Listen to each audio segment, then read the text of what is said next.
بسم الله الرحمن الرحيم وصلى الله على نبينا محمد وعلى آله وأصحابه أجمعين.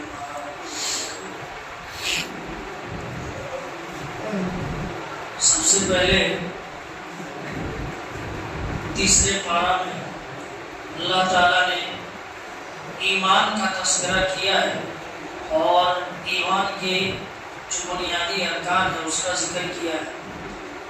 ایمان جو لفظ ہے اس کا مطلب کیا ہے؟ ایمان سے ہم کیا سمجھتے ہیں؟ ایمان کا مطلب ہے کہ دل زبان سے کسی بات کی تصدیق کرنا، زبان سے دل سے کسی بھی بات کو کی تصدیق کرنا، اس کو ماننا ایمان کہلاتا ہے. اور پھر ان باتوں کو عمل کے ذریعے پیش کرنا، عمل کر کے دکھانا، یہ ایمان کہلاتا ہے. ایمان کی جب بات آتی ہے تو ایمان کے کچھ ارکان ہیں، اس کے بیسک کچھ پیلرز ہیں. جیسے جب ایمان کی بات آئے گی تو اللہ پر ایمان، اسی طرح اس کے فرشتوں پر ایمان، اس کی کتابوں پر ایمان، اس کے رسولوں پر ایمان، دوبارہ زندہ کیے جانے پر ایمان، اور اسی طرح اچھی بری تقدیر پر ایمان. یہ ایمان کے 6 بنیادی ارکان ہیں جس پر ایمان رکھنا ہر مسلمان کا فرض ہے. اگر کوئی اس میں سے کسی کا بھی انکار کرتا ہے وہ مسلمان ہے. اللہ پر ایمان کا مطلب کیا ہے؟ ہم اللہ کو مانتے ہیں، اور اس کے رسول پر ایمان کا مطلب یہ ہے کہ جتنے رسول دنیا میں آئے ہم سب پر ایمان رکھتے ہیں. اسی طرح فرشتوں پر ایمان، اسی طرح اللہ تعالیٰ نے جتنی کتابیں دنیا میں بھیجی سب پر یقین رکھتے ہیں، لیکن عمل کرتے ہیں قرآن پر. اسی طرح دوبارہ اٹھائے جانے پر اور تقدیر کے اچھے برے ہونے پر. جو ہماری مقدر میں لکھا تھا وہی ہو. اس کے بعد اللہ تعالیٰ نے آیت الکرسی کا ذکر کیا ہے، اور وہ آیت الکرسی جس کو ہم نماز کے بعد پڑھنے کا اہتمام کرتے ہیں اور کرنا بھی چاہیے. یہ جو آیت الکرسی ہے اس کے بارے میں آپ صلی اللہ علیہ وسلم فرماتے ہیں کہ یہ آیت الکرسی ایسی آیت ہے کہ 1/4 یعنی چوتھائی حصہ قرآن پڑھنے کا برابر ثواب ملتا ہے. 4 حصوں میں قرآن کو بانٹیں گے، اس میں ایک حصہ یہ اکیلے ایک آیت.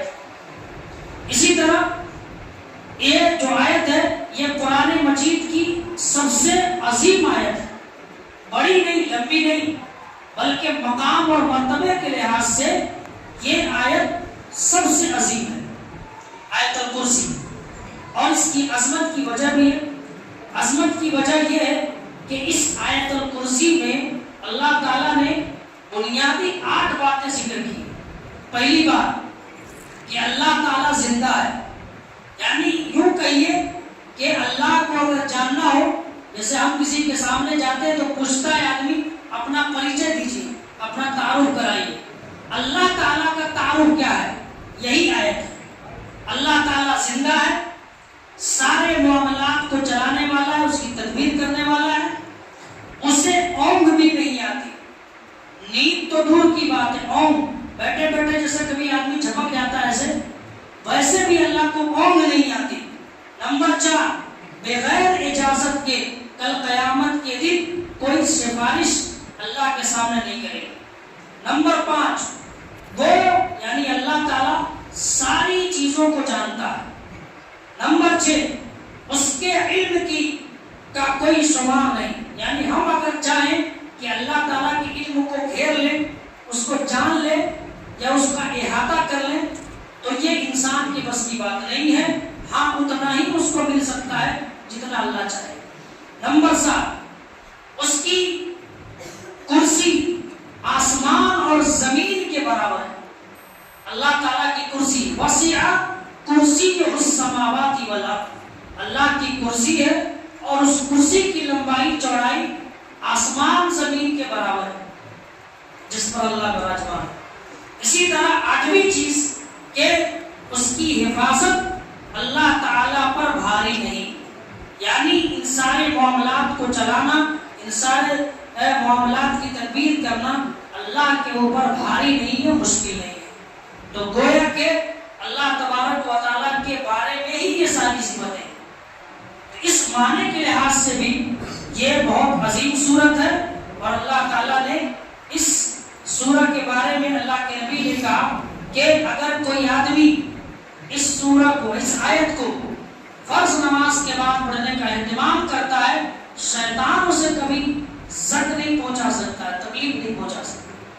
ایک مرتبہ حضرت ابو ہریرہ آئے اور وہ غلہ رکھتے تھے، غلہ کا موٹری، تو ان کو ڈر لگ رہا تھا کہیں کوئی چرا نہ لے جائے۔ تو حضرت ابو ہریرہ نے کیا کیا کہ جب وہ آتے تھے نماز پڑھنے کے لیے تو یہ آیت پڑھ لیتے تھے اور پھر آپ کی نماز میں مل جاتے تھے۔ ایک مرتبہ گئے تو آپ صلی اللہ علیہ وسلم سے ذکر کیا تو آپ نے کہا تم نے اگر اس آیت کا اہتمام کیا ہے تو تمہارے سامان کو کوئی ٹچ نہیں کر سکتا، کوئی نہیں چھو سکتا۔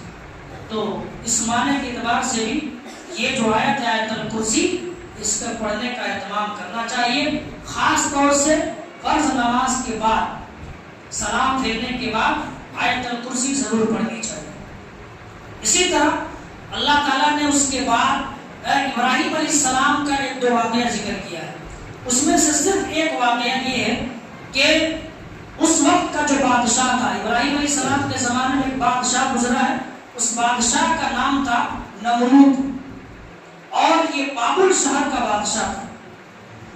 وہاں اس کی شہرت عام تھی اور مالدار ویکتی تھا، تو نشے میں چور تھا، وہ اعلان کرتا تھا کہ میں ہی خدا ہوں، اور خدا ہونے کا دعویٰ بھی کرتا تھا۔ ایک مرتبہ ابراہیم علیہ السلام گئے ان کے یہاں اور کہا کہ نہیں، اللہ میرا وہ ہے جو زندہ کرتا ہے، اور اللہ وہ ہے جو مردوں کو زندہ کرتا ہے اور زندے کو مردہ کرتا ہے، یعنی جو زندہ ہے اس کو مارتا ہے اور جو مرا ہوا ہے اس کو زندہ کرتا ہے۔ اس کا مطلب یہ ہے کہ آدمی کی اصل حقیقت کیا ہے؟ ایک پانی کا قطرہ ہے، یعنی حقیر پانی کا قطرہ ہے، اس کی کوئی حیثیت نہیں ہے، لیکن اس پانی سے اللہ انسان کو بناتا ہے، گویا سے عدم سے وجود میں لاتا ہے، اور پھر اسی انسان کو اللہ موت دے کر کے پھر مٹی میں اس کو ملا دیتا ہے، اور پھر دوبارہ اسی ہڈی سے اللہ اس کو دوبارہ زندہ کرے۔ تو جب اس نے یہ بات کہی ابراہیم علیہ السلام نے، تو نمرود نے کہا کہ کام تو ہم بھی کرتے ہیں، بیوقوفانہ سوال کہتا ہے کہ دو آدمی کو بلایا، ایک آدمی کو قتل کر دیا، دوسرے کو چھوڑ دیا، کہا یہ کام ہم بھی کرتے ہیں۔ تو ٹھیک اس کے بعد ابراہیم علیہ السلام نے دوسرا سوال کیا، میرا اللہ وہ ہے جو سورج کو پورب سے نکالتا ہے اور پچھم پر ڈباتا ہے، اگر تم خدا ہو تو اس سورج کو پچھم سے نکال کر کے پورب میں ڈباؤ۔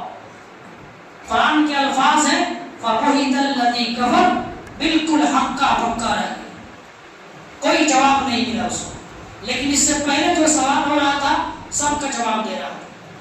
تو میرے بھائیو، یہ اس بات کی دلیل ہے کہ اللہ تعالیٰ کے برابر دنیا کی کوئی ہستی نہیں ہے، کوئی ذات نہیں۔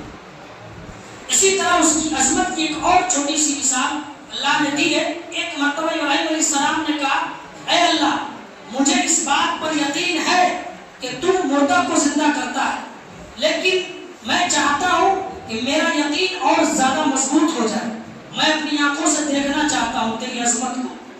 تو کہا، اللہ تعالیٰ نے کہا اے ابراہیم ایسا کرو، 4 چڑیا منگاؤ، 4 چڑیا منگاؤ، چاروں کو ذبح کر کے اس کے گوشت کو ایک جگہ ملا دو، خلط ملط کر دو، گڑ مڑ کر دو، اور پھر 4 جگہ پہاڑ پہ رکھ کے آ جاؤ۔ پھر اس کے بعد تم آواز دینا اس کی طرف، وہ چاروں چڑیا تمہاری طرف دوڑ کے آئی۔ ابراہیم علیہ السلام نے ایسا ہی کیا، چاروں کو ذبح کیا، گوشت کو ملا کر کے 4 پہاڑ پہ رکھ دیا، پھر آواز لگائی اے چڑیا آ، چاروں چڑیا اڑ کر کے آ گئی۔ ابراہیم علیہ السلام سے اللہ تعالیٰ نے کہا کہ آپ کو کیا اس بات پہ یقین نہیں ہے؟ ابراہیم علیہ السلام نے کہا مجھے یقین ہے، لیکن میں نے اپنی نگاہوں سے میں دیکھنا چاہتا تھا اے اللہ تیری عظمت، تیری بڑائی کہ تو مردہ کو کیسے زندہ کرے۔ یہ اس بات کی دلیل ہے کہ کہ مرنے کے بعد دوبارہ اللہ اٹھائے گا. اگر ہلکا بھی کنفیوژن ہے تو اس کنفیوژن کو نکال دیجیے. اسی طرح چوتھی بات جو اس میں ہے وہ یہ ہے کہ اللہ تعالیٰ نے اللہ کے راستے میں خرچ کرنے کا حکم بیان کیا اور لگاتار کئی ایک آیتیں ذکر کی. اور ان چیزوں میں پہلے بھی جمعہ کے خطبے میں بات ہو چکی ہے. اس میں سے دو باتیں صرف یہ ہے کہ جب ہم اللہ کے راستے میں صدقہ کریں، زکوٰۃ دیں، کسی کے ساتھ احسان کریں تو احسان جتائے دیں. اس لیے احسان اگر جتاتے ہیں تو صدقے کا ثواب ختم ہو جاتا ہے. اسی طرح صدقہ کر کے کسی کے ساتھ احسان کر کے اس کو تکلیف نہ دے، یعنی کوئی بات بول کر کے اس کو تکلیف نہ دے ورنہ صدقے کا ثواب ختم ہو جائے. اور اسی کا ذکر اللہ نے کیا ہے. اسی طرح جب ہم کوئی چیز صدقہ کریں تو اپنا جو مال ہے اس میں سے اچھی چیز صدقہ کریں. یہ نہیں کہ جس کو ہم چھانٹ کے رکھے ہوئے ہیں، جس کو ہم خود کھانا پسند نہیں کرتے ہیں، جس کو ہم خود نہیں یوز کرنا پسند کرتے ہیں، ایسی چیز ہرگز صدقہ نہ کریں ورنہ اس کا بھی کوئی ثواب نہیں ملتا. اس لیے اچھی چیز صدقہ کرنی چاہیے. اسی طرح پانچویں بات جو اس میں ہے وہ یہ ہے کہ اللہ تعالیٰ نے سود کی حرمت پہ کئی ایک آیتیں بیان کی. سود کے بارے میں لگ بھگ سب جانتے ہیں. سود کے بارے میں یہی مختصر ہے کہ جو چیزیں ہم چاہے کیش کی شکل میں یا کوئی سامان کی شکل میں کسی کو دیتے ہیں اور اس پر لیتے وقت زیادتی کا مطالبہ کرتے ہیں، یہی سود کہلاتا ہے. مثال کے طور پہ آپ نے کسی کو 100 روپے دیا اور اس سے آپ 105 روپے مانگ رہے ہیں کہ یہ 5 روپے آپ کا سود ہے. اب اس کی نوعیت یہ ہے کہ سود کے بارے میں دو اس کی قسم بیان کی جاتی ہے. ایک قسم یہ ہے کہ ربا الفضل. ربا الفضل کا مطلب ہے کہ جتنا چیز آپ دے رہے ہیں اس سے زیادہ کا مطالبہ کرنا، چاہے آپ پیسہ دے رہے ہیں، چاہے سونا دے رہے ہیں، چاہے چاندی دے رہے ہیں، چاہے نمک دے رہے ہیں، چاہے کھانے کی کوئی بھی چیز ہے، دال چاول گیہوں مکا جو باجرا گندم وغیرہ کچھ بھی دے رہے ہیں اور اس کے بدلے زیادتی کا مطالبہ کر رہے ہیں ایک مقررہ مدت کے اندر، یہی سود کہلاتا ہے. سود میں 3 چیزیں ضروری ہیں، 3 صفت کا ہونا ضروری ہے. ایک یہ کہ اس کو ناپی جاتی ہے، پیسہ کو چھوڑ کے جس کو ہم ناپ سکتے ہیں، ناپنے کا آلہ ہو. دوسرا یہ کہ اس کو ہم وزن کر سکتے ہیں، ترازو میں جوڑ سکتے ہیں. تیسرا یہ کہ وہ کھانے کی چیز ہے، خوراک ہے.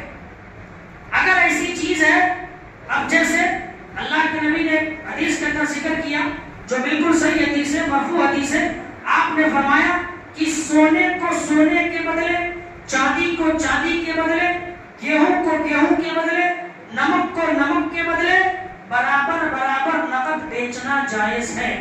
اس سے زیادہ بیچنا یہ سود ہے. سونا کا مطلب یہ کہ آپ کے پاس سونا کا ٹھیلا ہے یا کسی زراعت کی شکل میں ہے، آپ اگر اس کو دے رہے ہیں کسی کو تو اس کے بدلے میں جو سونا لے رہے ہیں وہ بالکل برابر ہونی چاہیے. اگر اس میں زیادتی ہو رہی ہے یہی سود ہے. یا آپ نے چاول دی، گیہوں دیا کسی کو 1 من اور آپ اس سے 1 من لے رہے ہیں تو اس میں ضروری ہے کہ 1 من دیے ہیں تو آپ 1 ہی من لے سکتے ہیں. اگر آپ 1 من سے زیادہ 1 کلو بھی لے رہے ہیں تو یہ سود ہے. عام طور سے آپ دیکھیں گے سامان میں لوگ لے کے جاتے ہیں اپنا چاول، تو اپنا چاول دے دیتے ہیں 5 کلو اور اس کے بدلے تھوڑا سا اچھا لے لیتے ہیں 2 کلو. تو جو کھانے کی چیز ہے اور سیم ہے، چاول آپ بھی دے رہے ہیں، چاول لے بھی رہے ہیں، سونا آپ بھی دے رہے ہیں، سونا آپ بھی لے رہے ہیں، چاندی آپ بھی دے رہے ہیں، چاندی آپ بھی لے رہے ہیں، نمک آپ بھی لے رہے ہیں، نمک وہ بھی دے رہا ہے. تو اس میں برابری ضروری ہے. اگر زیادہ لے رہے ہیں تو یہ سود اور یہ حرام. اسی طرح دوسری جو قسم ہے ربا النسیہ، عربی میں آتا ہے ربا النسیہ. ربا النسیہ کا مطلب یہ ہے کہ آپ نے قرضہ دیا کسی کو کہ بھائی صاحب یہ 10,000 روپیہ کا قرضہ میں آپ کو دیا یا آپ نے ہم سے لیا، 1 سال کے بعد آپ مجھے وہ 10,000 قرضہ میرا واپس کیجیے. ٹائم 1 سال گزر گیا، اس آدمی نے آپ کا پیسہ نہیں دیا. اب آپ نے شرط کیا رکھی آئندہ سال تم میرا پیسہ دینا لیکن آئندہ سال 12,000 روپیہ دو. تو یہ 2,000 سود ہے اور یہ سراسر حرام. قرض آپ نے کسی کو دیا چاہے 1,000 روپیہ دیا، اس کا جو ٹائم آپ نے رکھا وہ ٹائم بھی پورا ہو گیا، ٹائم پہ وہ نہیں دیا، تو پھر مالک نے کہا کہ ٹھیک ہے اگلی سال اسی سمے آپ ہمیں دیجیے گا، لیکن اگلی سال 10,000 نہیں 12,000 لوں گا. تو یہ 2,000 جو ایکسٹرا رکھ کے لے رہا ہے یہ سود ہے اور یہ بالکل حرام ہے، اس میں کوئی دو رائے نہیں. اسی طرح آپ صلی اللہ علیہ وسلم نے فرمایا، اس کی کراہت کتنی ہے. آپ صلی اللہ علیہ وسلم فرماتے ہیں کہ سود کے 73 دروازے ہیں اور اس میں سب سے چھوٹا گناہ یہ ہے کہ کوئی آدمی اپنی ماں سے زنا کرے.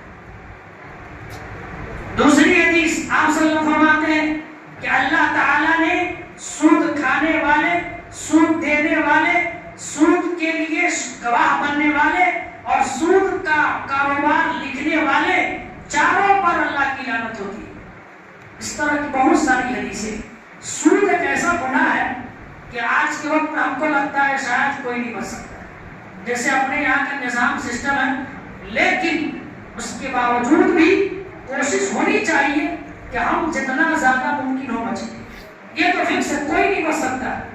آپ اگر سیونگ اکاؤنٹ رکھے ہیں کسی بینک میں، پکا ہے کہ کچھ نہ کچھ اس میں انٹرسٹ آتا ہی.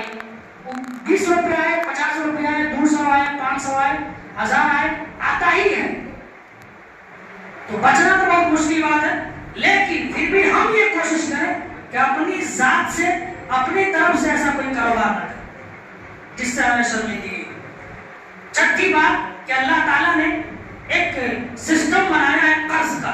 ہم لوگ قرضہ دیتے ہیں تو بس سامنے والا مانگا دے دیا، لیکن اللہ تعالیٰ نے جو قرآن مجید کی ایک آیت ہے، یہ 284 نمبر کی، اللہ نے کہا کہ اس پوری آیت میں قرضہ کا معاملہ بیان کیا کہ قرضہ لے تو کیسے دے، قرضہ لین دین ہو تو کیسے ہو.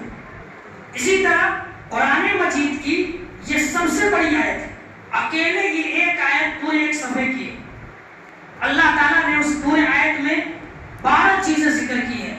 پہلی چیز کہ قرض کا جو لین دین لوگ کرتے ہیں ان کو کیا کرنا چاہیے. پہلی چیز قرضہ لینا دینا جائز ہے، قرض لے سکتے ہیں. دوسری چیز قرض میں ٹائم فکس ہو. آپ نے کسی سے لیا تو اس میں فکس کیجئے کہ بھائی 10 دن کے بعد دے دیں گے، 1 مہینہ کے بعد دے دیں گے، اس میں ٹائمنگ فکس ہونی چاہیے. تیسری چیز قرض لکھنے کا حکم ہے کہ جب آپ کسی کو قرضہ دیں تو اس کو ڈائری میں مینشن کر لیں، لکھ لیں تاکہ یاد رہے، بعد میں مکرے نہیں. نمبر 4 قرض لکھنے والا ویکتی ہو اور وہ ایماندار ویکتی ہو. نمبر 5 لکھنے والا انصاف سے لکھے.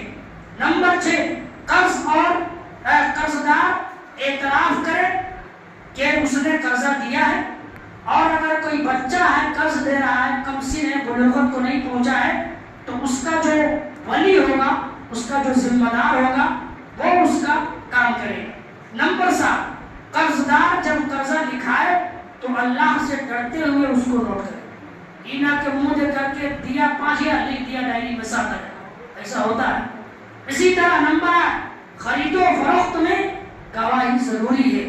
جب قرضہ دیجیے کسی ایک آدمی کو گواہ بنا لیجیے کہ میں نے آپ کے سامنے اتنا پیسہ دیا. اسی طرح نمبر 10 گواہی یقینی بات پر ہو، شک کی بنیاد پر نہ ہو.